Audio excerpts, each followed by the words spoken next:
The show off. The show for people who want to find out who they are, then do it on purpose. And here is your host, Janine Coombes.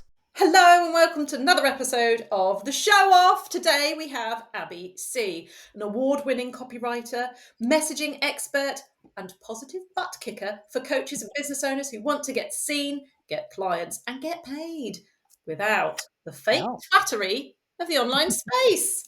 Welcome to the show, Abi Sea. Thank you so much. It's lovely to be here. Now, I feel like I know what you mean by fake twattery. Yes. It's tricky to say that. But let's be clear. Like, what's your definition of fake twattery? And Put your teeth in. put your teeth in. Twattery. Let's see how many times I can say twattery in half an hour. Give us some examples as well. Like, what have you seen and you thought, I don't like that. That's fake and it's stupid. Okay, so the whole term fake twattery came about when I first started, when I was first self-employed, and I looked to the online space for inspiration and ideas for how to conduct myself and bring in clients and figure out what the hell I was doing. And I don't know if I've got a finely tuned sense of fake twats, or if it's just that I was really unfortunate and came across loads of them at the beginning. But almost everyone that I saw who had some kind of marketing advice or coaching advice or whatever it was, it all just seemed to be a bit, ugh. There was a real falseness to it. Either they were coming across as not being very genuine, or the stuff that they were saying was just nonsense, or a carbon copy of, the last fake twat that I'd just seen on Instagram. And so I very quickly recognized that there was a lot of fake twattery in the online space, and that a lot of those people were peddling this idea that the more successful you want to be, the bigger the fake persona you have to put on. And I just thought, nah, I'm not. No thanks. No, we don't like that. I'm completely on board with all of that. Something you've got on your website, being yourself online is a radical act. What a crazy notion. Yes. So I'm here for people who want to be successful, whatever that means for them, and to achieve results and feel happy about the way they're doing all of that. I want people to be successful. I especially want women to be successful and make money. But I'm here for the people who want all of that without it being at any cost. So they're not prepared to trade off their values or their personality. If they're quiet, they're not prepared to become big gobby show-offs. And if they're big gobby show-offs, they're not prepared to be meek and embarrassed or mild. I'm just here for people that have accepted that they're going to do it their way, and they're going to figure out how to do it their way. And if they need help along that way, then people like me and you exist who can help them do that. Yeah. I think you must have a better attuned fake twat radar than me, because it took me many years of following a bunch of them to realize, like, hang on a minute, just because what they say work for them doesn't mean it'll work for me. And then I'll find another person. Oh, that person's business model looks attractive because they seem to be getting the results I want. I'll buy into their business model, and then it didn't work for me because various reasons. And I don't regret any of it. I don't regret any of my investments, but some of them, it's so obvious looking back, that was not going to work for me because our personalities are different, our likes and dislikes, our target market, what we want to do with people, like all of the variables were different.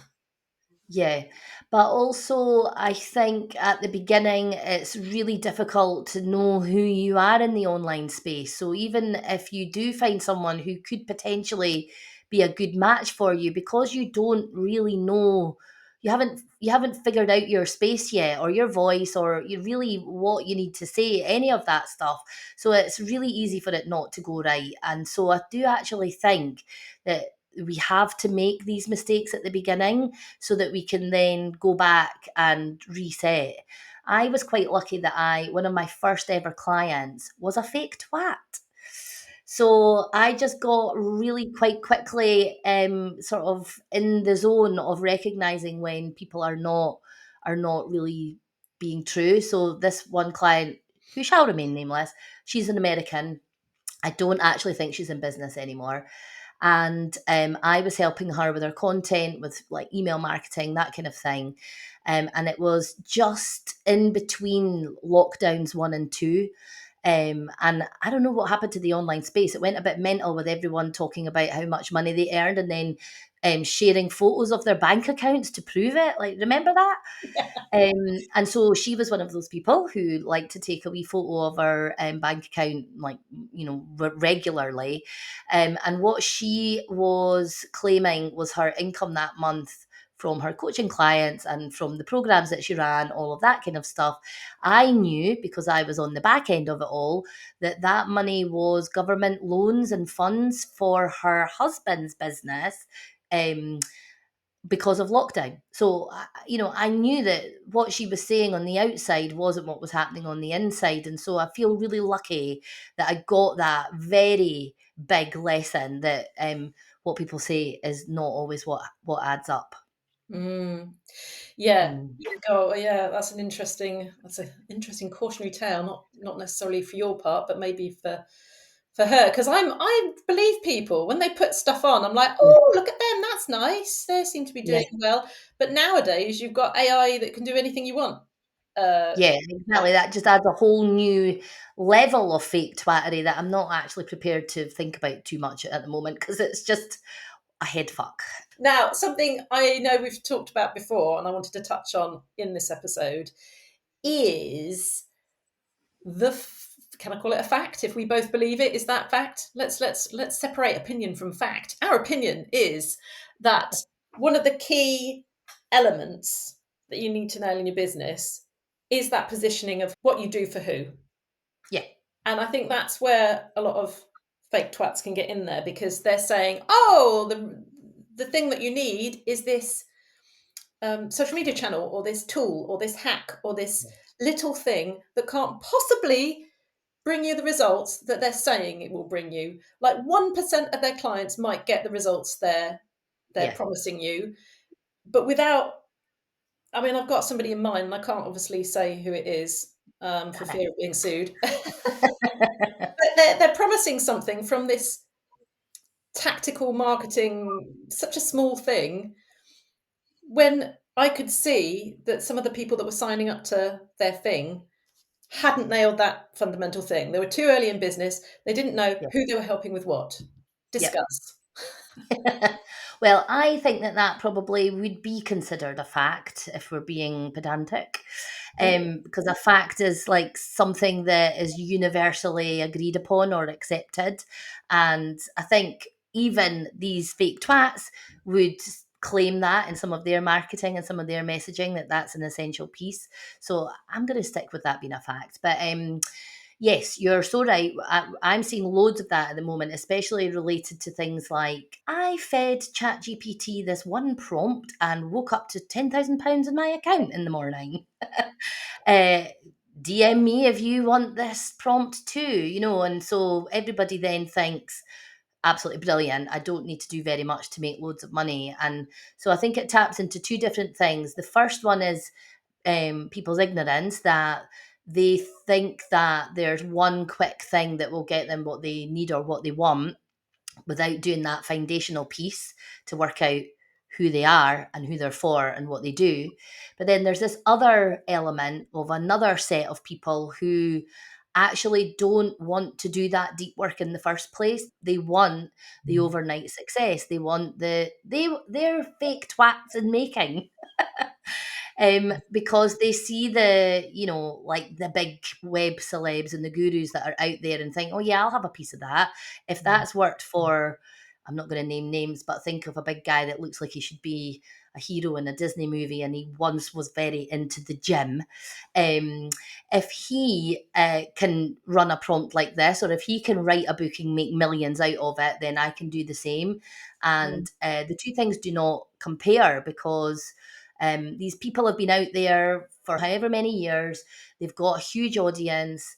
They've co-opted other massive people to do the shared launches with, all of that sort of stuff. Plus, they've got a team, they've got a huge ads budget, and then you've got, wee Greg along the road who wants a prompt for AI, thinking he'll get 10 grand tomorrow, and he hasn't even, set up a proper landing page or worked out what he's going to do next in the funnel. So yeah, it's a crock of nonsense and a web of lies. Web of lies. Yes. So that is interesting. I think it might be interesting for the listeners / watchers to hear what you think about making promises with your marketing. And I'm not saying promises as in guarantees. I'm talking about messaging, because this is something I know that probably both our audiences struggle with sometimes, sections of the audience. It's overpromising, and they almost don't want to be too bold with what they're saying, because they don't want to be a fake twat. They don't want to say, I promise you can turn around your life. You can, overnight. They don't want to do fake promises. So how do you approach your messaging and the positioning of the offers and the services that you're helping people put together? I think I'm quite lucky because I am very aware of responsibility. I do not like taking responsibility for other people's successes or failures. So I kind of hold that quite close to me anyway. I don't want to be the one to be blamed if something doesn't go right. So I, really hold back on making these big outcome promises or delivery promises. But I think it's really important to recognize what your role is in the adventure that your client is actually going on. So for me, I know that messaging and content can lead to sales. I know that it can lead to more confidence, to more speaking gigs, to what all those great things. But I can't promise that I will get those things for them and that they will get those things. But what I can say is that you will want to go out there and try to get those things. So for me, you can't get more clients if you're not visible. That's the get seen part. So what's stopping people from getting visible is understanding how to articulate what they do and understanding what their people need to hear from them and feeling confident enough to keep saying it again and again and again until it feels really relaxed and normal.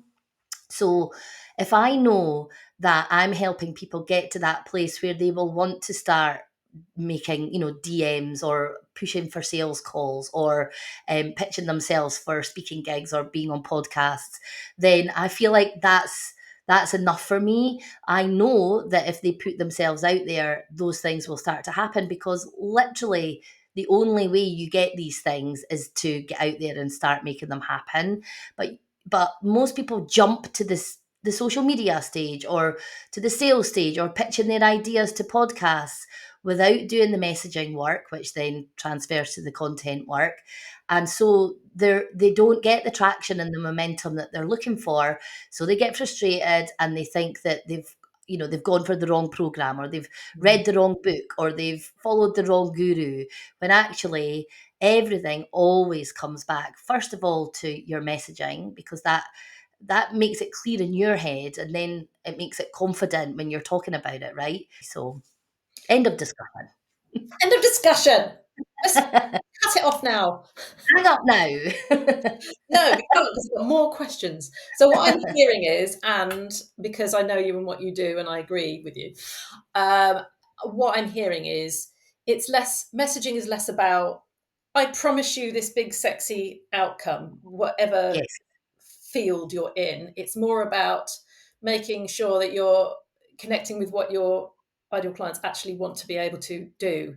So if they know, in your situation, if they know that they want to be able to shout about what they're doing with ease and confidence, they can connect the dots and say, well, actually, if I'm aiming for 5K months, 100K months, whatever they're aiming for, it doesn't matter, because that's the stepping stone you're helping them with. Yeah, exactly. And if they do have like a big money goal that they want to achieve, I'm not the person to help them with that, because if I get them up to the place where they've got their messaging really clear, and they really love talking about their work, and they no longer want to hide in the online space, they want to shine that light and beam it out. Um if I get them to that place and then I try and keep them around to help them with their huge money goal, then I'm actually not working from a place of integrity, because, to be very, very open and honest, I need help with my sales and my big money goals. So it wouldn't be right for me to hold that person and keep them with me to do that next thing. So that's what I mean about us understanding which little bit on the map we are between before Yeah. they go off on a new road. Because we're not doing them proud, and we're not doing the right thing by saying that we can do everything for them. There's another person out there next who will want to promise that they can get them to whatever figures, because they've got a tried and tested sales strategy and sales program, and whatever else that is, that will help them get that, because they've got the results. I don't have money based results for many of my clients, because actually, I mean, I would love it if my clients started making money, and of course they do.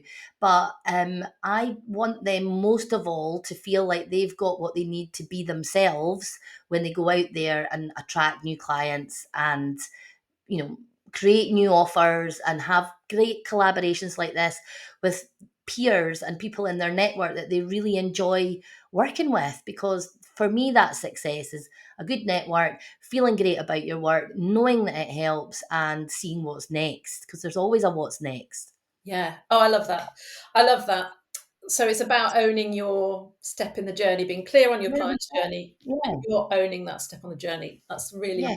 That's, I'm a visual person, so I've got that in my brain. Love it. I'm going to change tack slightly now Oh, hit me up with it. and mention how I first came to know you, which I can't really remember where I saw you. I just know that I did see you, and you were colourful, and you were Yeah. wearing clothes that I wanted to wear. And at the time, this was a few years ago, 2, 3 years ago, I was working with a stylist, and they said, "Who do you want to, who are your style icons?" And I think they wanted me to say a pop star or a film star or something, and I said Abi Sea. Oh my God. And she actually contacted you, didn't she? She did, yes, she did. I was a bit embarrassed about. Oh, bless. Well, I took it as a massive compliment. I don't think anything like that has ever happened to me before, so it was great. Yes, you're like, who is this lady? And she wants my clothes. Does she, how dangerous is she on a scale of 1 to 10? Um, I so reckon I could totally wrestle you though, so you're fine. do you know, my core is not bad. I do Pilates 6 times a week. Well, actually, maybe in that case, I might have to do a bit of work before the next time I see you. Um, so that's a long way of saying that you Hmm. appear to be expressing your full personality. Is Yes. that fair? You're not, I just can't believe you're not putting on a show. This is No. you, you're expressing yourself, you want Yep. love colour and you're expressing yourself. That's fair, is it? Yes. Yes, definitely. So I don't know if this is actually part of the story or if I've made it part of the story, but I'm very late diagnosed ADHD. And so from a really young age, I did anything I could to just be different from other people. And it wasn't for them, it was for me. I would just look at other people and think, right, okay, what can I do to just feel different or look different from them? It got me into an awful lot of issues at school, as you can imagine, but it was always like the different. I wanted to be different. Because obviously I was trying to figure it out in my head that I felt different. So I tried to fit in when I was really little. I tried to follow the rules, and the rules never became clear. So I think it was actually a bit of a safety mechanism where I was like, well, I'm never going to fit in, so let's just don't fit in. And Mm. then through that process, I've found, all the other weirdos and misfits. And, we all became like a clump of different but same, indie kids or punks or, whatever we were at the time. So I'd always had that in my head that I was not superior to other people, but different. And to embrace that, because I seemed to gather really good people. Other people really wanted to hang out with me. We created amazing parties, club nights, all sorts of things. So it's always been a sort of colourful and vibrant social life that I've had. I used to say that I couldn't hold down a job, but I excelled at having a good time. That was my biggest achievement for many, many, many years, was just how great a time I had. And from that, I just kind of created this higgledy-piggledy approach to communicating with people, to feeling happy with the clothes that I wear when we meet at real events, when I do something online, when I do a live, a workshop, all of that stuff. I'm exactly the same person as I am sat on her sofa watching Gogglebox and drinking a glass of wine. Same person. I love it. I love it. So it sounds like the journey was you felt a bit different, and Yep. you tried to fit in for a while, Yep. and then you were like, I'm not fitting in, so sod it, I'm going to go the other way. Yeah. So I wonder if while you were going through I can't fit in, so I'm going to stand out, did you try on different personas, or like was there trial and error? Was there like, oh, I'm going to be a bit goth, I'm going to be a bit, oh, I'm going to be a bit, I don't know. Yeah, so Or- probably a bit of that. I think I was probably still the same, but the clothes were different. So at school, I really embraced the Smiths. So I was really into Doc Martens, floaty clothes, just being all sort of interesting and hippie-ish, really. And then I left school, went to college, and everyone around me was into, I guess it would be like sort of casual clubbing clothes. So long skirts and Stan Smith Adidas trainers and big chunky cords and little tight black tops. And so I kind of was influenced by them. And so I would wear colored trainers, or it would still be my version but sort of inspired by what was going on around me. And I think I was really lucky because I hit the club scene in the 90s in Edinburgh at just the right time, because I went to techno clubs, and in techno clubs there's no high heels, there's no like little baby doll dresses and big makeup and the fairy wings that I would see at house clubs, for example. And so everyone was just on the same level. It was all trainers and jeans and vests, and everyone got disgustingly sweaty at the end. It didn't matter what you looked like at the start, because everyone looked like they'd been swimming at the end. And so from there it felt like a kind of blank canvas to start again. So I just started wearing the things that I liked, because there was zero judgment at this point, because I'd found other people who were just like me. Nobody actually cared what you were wearing. So then I could start wearing the stuff that made me happy. And it turns out that when you do that, people really love that, and they want to spend more time with you because you're happy and you're giving off good energy. And we need that in the world. So yeah, I'm going yeah, to blame the clubbing scene for it all. I love it. I love that. It's funny listening to you because I think we were about the same. Well, I think we're about the same age, but I was very much indie disco. So Okay, yeah. I was DMs, but I was trying to be a little bit goth. You've painted a very lovely picture of a supportive group, and you've coined a phrase, a clump of weirdos.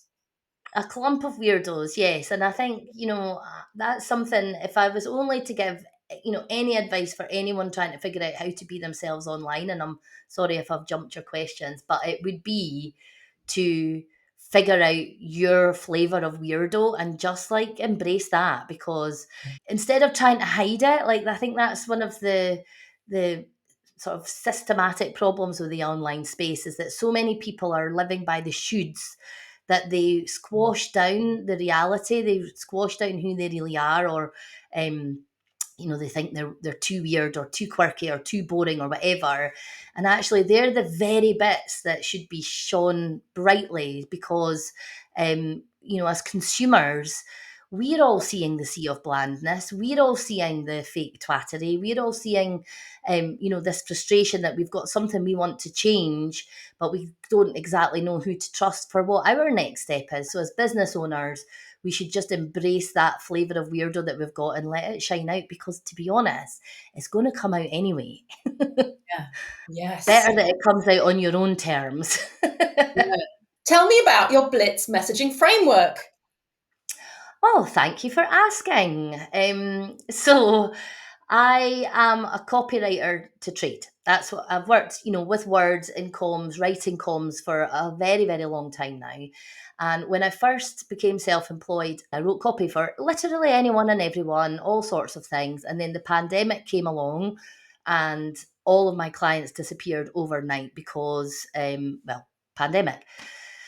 And it was really worrying because I'd only been a year in business and wasn't entitled to the grants that the government came out, and my husband had been furloughed, blah, blah, blah.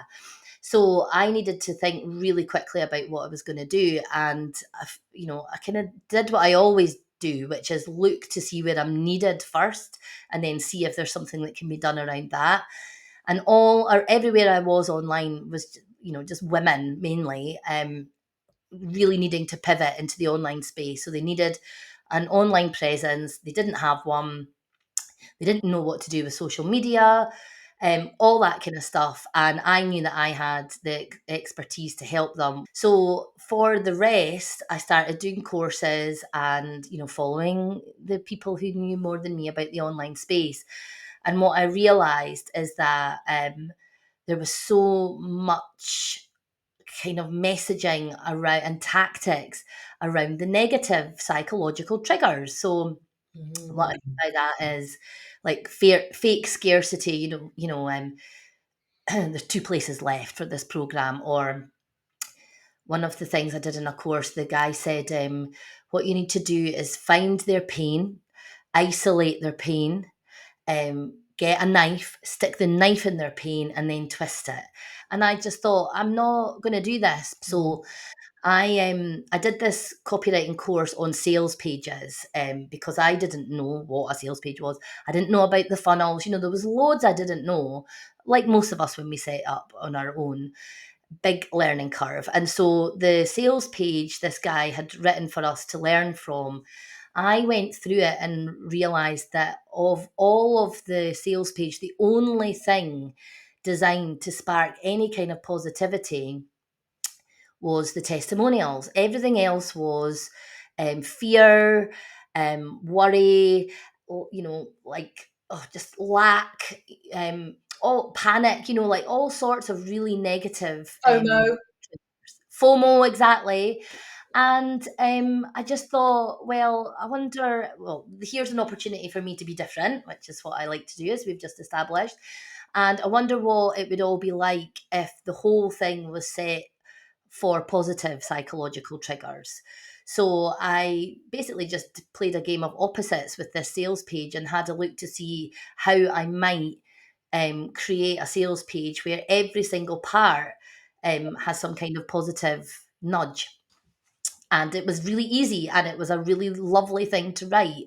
So I started to do research on positive psychological triggers, and the feedback shows that if you were to only use negative and only use positive, and you had one weekend to make sales, the negative messaging and marketing would generate more sales in that weekend than positive.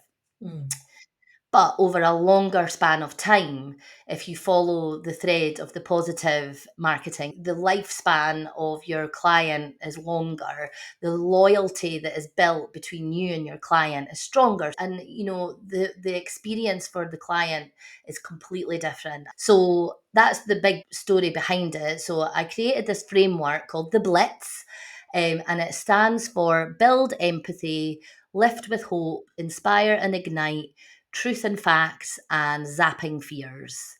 And can I just tell you that it took me about 6 months to get that all to fit together somehow. And when it did, I just thought, well, that's it. I probably don't need to do any more work now. That's me. I've reached my peak. It's brilliant. Oh, that's so good. And it does make me think of that triangle where you get somebody who's like desperate, who's seeking, who's in, like, as you described, this feeling of I need a savior. So then there's a savior who tries to save them and take on too much responsibility for the situation they're in, and there's a, what's it called? I'm using all the wrong terminology, but like an enemy.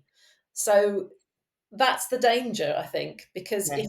if you're setting yourself up to be, oh, poor little person in the ditch, in the gutter, feeling rubbish, I will save you, and then you bring them on board and they're so desperate, you could very easily switch over to being the Yeah. enemy, the persecutor. That's where the Blitz framework really helps with that, because it just gives you this easy framework to just check in with yourself and make sure that you are covering all these good things. Yeah. So we're going to include links to places to find you and connect with you online. And we have your LinkedIn. And is there anything else? And you wanted to share your Blitz Mondays, weekly micro Yes. lesson on all things messaging. So we'll put the link to that in the Cool. show notes as well.